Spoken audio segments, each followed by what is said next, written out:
So hi guys, நம்ம இன்னைக்கு வந்துட்டு பார்க்குறது வந்துட்டு fighter fish. So fighter fish எப்படி நம்ம மெயின்டைன் பண்ணுறது தான் பார்க்க போகிறோம். ஸோ என் சேனல் புதுசாக யாராவது பார்க்குறீங்கன்னா லைக் பண்ணுங்க, ஷேர் பண்ணுங்க, அப்புறம் சப்ஸ்கிரைப் பண்ணிடுறாங்க. அப்புறம் அந்த பெல் ஐக்கானை கிளிக் பண்ணுங்கள். அப்போ தான் நான் போஸ்ட் பண்ணுற எல்லா வீடியோஸையும் அவங்களால மறக்காமல் பார்க்க முடியும். ஸோ வாங்க வீடியோக்குள்ளே போகலாம்.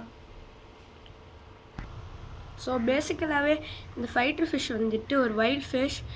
இதுங்களோட ஆரிஜின் வந்து நம்ம பார்க்க போது கம்போடியா, மலேசியா, அப்புறம் தாய்லாந்து இந்த மாதிரி தான். ஸோ நம்ம இந்தியாவுக்கு வர main fighters, most of the fighter வந்துட்டு தாய்லாந்து தான் இம்போர்ட் பண்ணுறாங்க. ஸோ இப்போ நம்மளுக்கு கிடைக்கிற ஃபைட்டர் ஃபிஷ் வந்துட்டு ஒரிஜினல் ஃபைட்டர் ஃபிஷ் கிடையாது.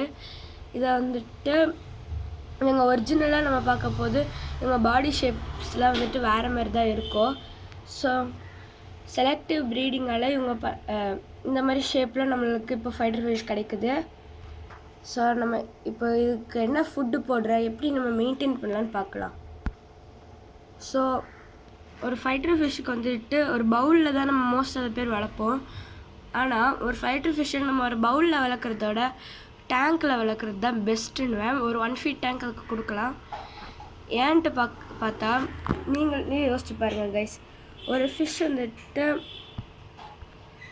வந்துட்டு அதுங்களுக்கு நிறைய ஸ்பேஸ் கிடச்சாகணும். ஸோ ஒரு பவுலில் வளர்க்குறதோட ஒரு 1 feet டேங்க் கொடுங்க. ஸோ ஒரு நல்ல லைஃப் ஸ்பேன் அதுக்கு கிடைக்கும். உங்களோட ரொம்ப நிறைய இயர்ஸ் உங்களோட வாழும்.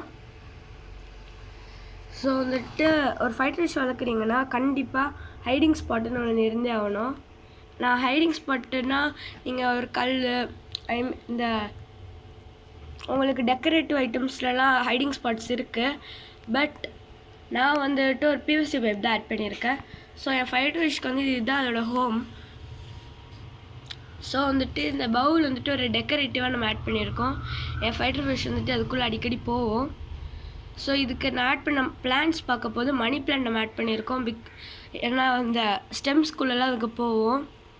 அப்புறம் ஃபாக்ஸ்டெயில் வந்துட்டு டாப்பில் ஆட் பண்ணியிருக்கேன், பார்த்தா தெரியும் உங்களுக்கு. அப்புறம் ஆத்து மணல் நம்ம ஆட் பண்ணியிருக்கோம். ஸோ ஃபைட்டர் ஃபிஷ்ஷுக்கு நம்ம ஃபுட்டுன்னு பார்க்க போது இதுங்களுக்கு வந்துட்டு லைவ் ஃபுட் போடலாம். லைவ் ஃபுட் நல்லாவே சாப்பிடும். நான் என் ஃபைட்டர் ஃபிஷ்க்கு வந்துட்டு மஸ்கிட்டோ வம்ஸ் போடுவேன், நல்லாவே சாப்பிடும் கைஸ். நல்லாவே சாப்பிடும். ஈவன் இப்போ பெல்லட்ஸ் நீங்கள் போடுறீங்கன்னா ஆப்டிமம் பெல்லட்ஸ் போடலாம். ஆப்டிமம் பெல்லட்ஸ் தான் நான் என்னோடய ஃபைட்டருக்கு போடுவேன். ஈவன் நீங்கள் ராயல் பிட் அந்த மாதிரிலாம் போடலாம். பட் அதோட இன்க்ரீடியன்ஸ் பார்த்துக்கோங்க. ஏன்னா சில ஃபைட்டர் ஃபுட்லலாம் வந்துட்டு கெமிக்கல்ஸ் ஆட் பண்ணியிருக்கலாம். அது வந்துட்டு ஃபைட்டருக்கு கெடுதலாக இருக்கும். ஸோ வந்துட்டு அடுத்ததான் நம்ம பார்க்க போகிறது பபிள் நெஸ்ட். ஸோ உங்களுக்கு பபிள் நெஸ்ட்னால் என்னென்னு தெரியலன்னா நான் சொல்கிறத கேளுங்க. ஸோ என் ஃபைட்டர் ஃபிஷ் ஒரு ஒயிட் கலரில் கட்டி இருக்கிறதுல அதுதான் வந்துட்டு பபிள் நெஸ்ட். என்னோடய அந்த மணி பிளான்ட் லீஃப்க்கு கீழே தான் இது கட்டியிருக்கு. உங்களுக்கு கீழோட கட்டுறேன், பார்த்து தெரியுதா? மேலே ஒரு ஒயிட் கலரில் இது ஃபுல்லாக பபிள் நெஸ்ட் தான். மணி பிளான்ட்டுக்கு இதுக்கு பிலோவில் தான் கட்டியிருக்கு. இங்கே பாருங்க கைஸ். ஸோ இது என்னதுன்னு நம்ம பார்த்தா இது வந்துட்டு எதுவுமே கிடையாது. இது வந்துட்டு ஒரு ஹெல்த்தியாக இருக்குது. இப்போ உங்களோட ஃபைட்டர் ஃபிஷ் வந்துட்டு குட்டியாக இருக்குது, அப்போ அந்த டைம் பார்த்தோன்னா இது கட்டுச்சுன்னா இது ஹெல்த்தியாக இருக்குதுன்னு அர்த்தம். என்னோடது ஹெல்த்தியாக இருக்குது. ஸோ இது ஸ்மாலாக இருக்குது, கட்டி இருக்குது bubbleness. So that it's healthy. அப்புறம் வந்துட்டு பார்க்க போது இதுங்க வந்துட்டு ஒரு பிக் சைஸாக இருக்குதுன்னா இதுங்களை நீங்கள் வந்துட்டு ஒரு ஃபீமேல் இதோட இன்ட்ரடியூஸ் பண்ணலாம். ஸோ அவ்வளோதான் நினைக்கிறேன் கைஸ். ஸோ இதோட நம்ம வீடியோ முடிச்சுக்கலாம். Tata, bye bye, see you later.